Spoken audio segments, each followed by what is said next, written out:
Welcome to the Deep Dive. Today, we are not just exploring history, we are riding straight into legend. Just picture them for a second, the Amazons. Women who rode without fear, fought without mercy, and were, well, according to the myths anyway, daughters of Ares, the god of war. They really are the ultimate icon, aren't they? The quintessential warrior woman in the Western imagination. Yeah. And for centuries, people have asked, were they pure fantasy? Just a product of, say, ancient Greek male anxiety? Yeah. Or were they maybe a distorted reflection of real, formidable women from the ancient world? Exactly. And that tension, that's really our focus today. We've sifted through sources covering everything from their mythic origins, those brutal conflicts with Greek heroes, right up to the latest archaeological finds. Yeah, shovels in the ground that might actually be digging up proof. Our mission here is to bridge that gap, basically. Oh, great. To extract the essential knowledge, connecting the wild stories with the undeniable reality of warrior cultures on the edges of their world. Okay, let's unpack this. The myths give them a homeland pretty clearly. The Misra, on the banks of the river Thermodon. That puts them in modern-day Turkey, right? That's right, and that location is key. The Greeks always placed them far away, on the borders. It let the storytellers project all sorts of anxieties, hopes, fears onto this, radically different matriarchal society, one operating completely outside Greek norms. And their society sounds, well, revolutionary from a Greek viewpoint.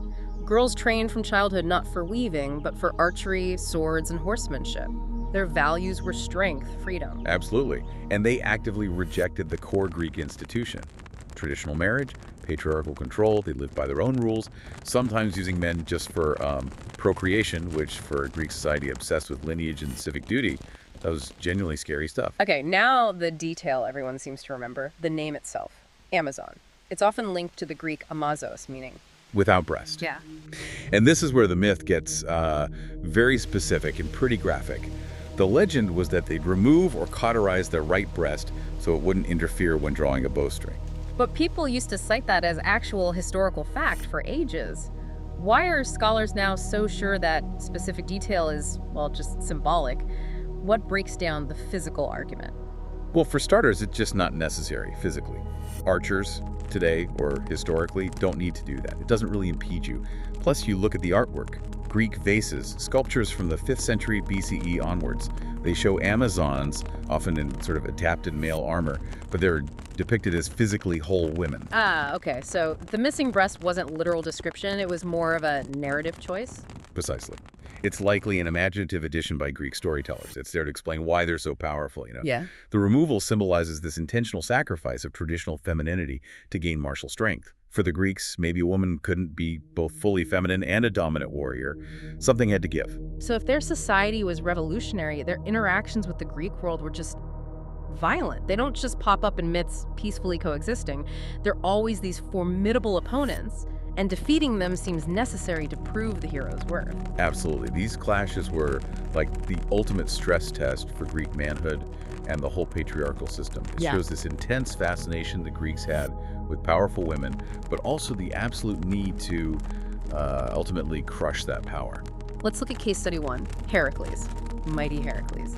His 9th labor was to steal the girdle of Queen Hippolyta. And that girdle was a symbol of her power, right? A very potent symbol of her authority, yes. And this story shows how the narrative gets twisted to fit the Greek agenda. See, in some versions, Hippolyta is impressed by Heracles and actually offers him the girdle willingly. Female admiration for the male hero? Check. But that wasn't good enough for the labor. The goddess Hera stirs up trouble, creates mistrust, and Heracles ends up killing Hippolyta in battle to take the girdle by force. So the story needs him to seize power, not just receive it. The queen's death becomes the necessary ending. It has to end that way. And the next major conflict is even more dramatic, maybe more personal. Theseus, king of Athens. Yeah. He doesn't just steal an object, he abducts an Amazon queen, Antiope. Right, and this wasn't some far-off skirmish. This kidnapping provokes the Amazons into a full-blown invasion. The Attic War.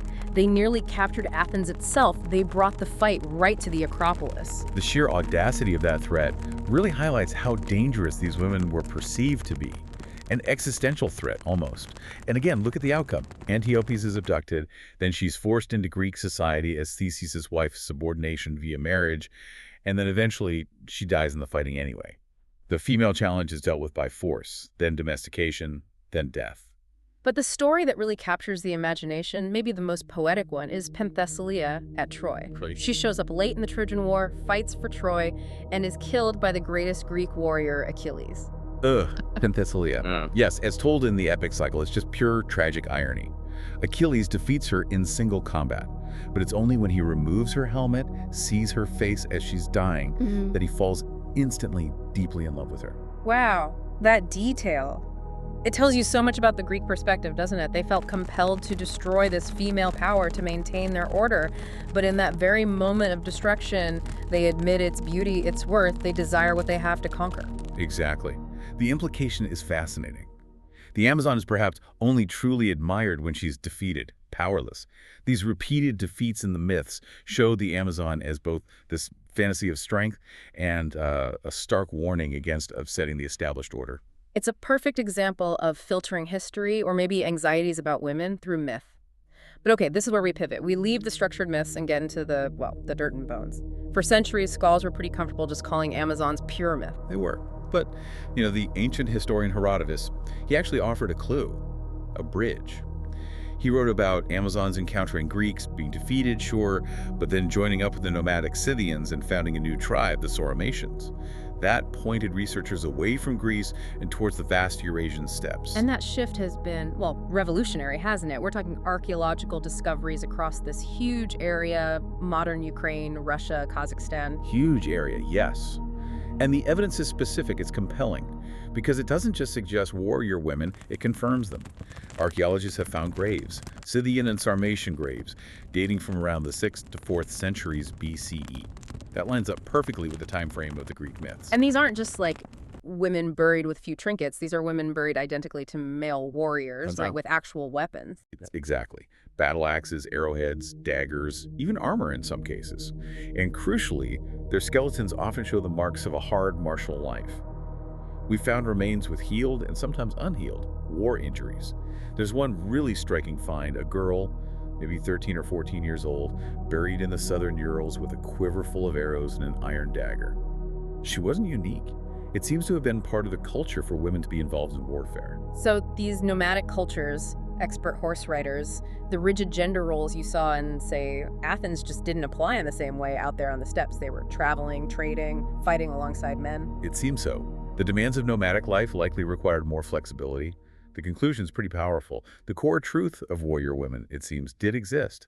These formidable horse-riding, weapon-using Scythian and Sarmatian women probably filtered back into the Greek world through trade reports, travelers' tales, maybe border skirmishes, and they became the inspiration for the legends. So the reality this nomadic warrior woman gets put through the Greek filter of cultural anxiety, maybe fascination too, and comes out the other side as the Amazon myth, complete with the breast removal story and the need to be defeated by Heracles or Theseus. It's like a massive game of historical telephone. That's a great way to put it. The Greeks took the fact of female strength and layered on their own fictional necessity for male dominance and correction. So if we step back and look at the Amazon as this enduring icon, what does she really represent across all this time? I think she fundamentally stands for independence, especially in worlds dominated by men.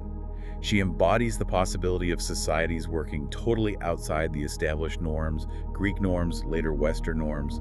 She's the physical manifestation of the anxiety men felt, and maybe still feel, towards women who hold power, who reject traditional roles, who choose the battlefield over the home. And you definitely see that legacy today. I mean, feminist theory often points to them as historical examples of female strength and resistance, and obviously Wonder Woman. Yeah. Perhaps the most famous modern warrior woman owes her origins directly to them. They're lasting icons of resistance. They endure because they tap into something fundamental, that desire to imagine a world where the rules are different, where power lies with the unexpected. So this deep dive really shows the Amazons existing in 3 places, doesn't it? In the actual bones buried in the Eurasian steppe, in the rich myths of the ancient Greeks, and in the dreams and stories of the modern world too. Understanding them isn't just about a legend, it's about understanding that constant pull between historical fact and cultural meaning or anxiety. And that tension. It leaves us with a really important final question, something for you, the listener, to think about.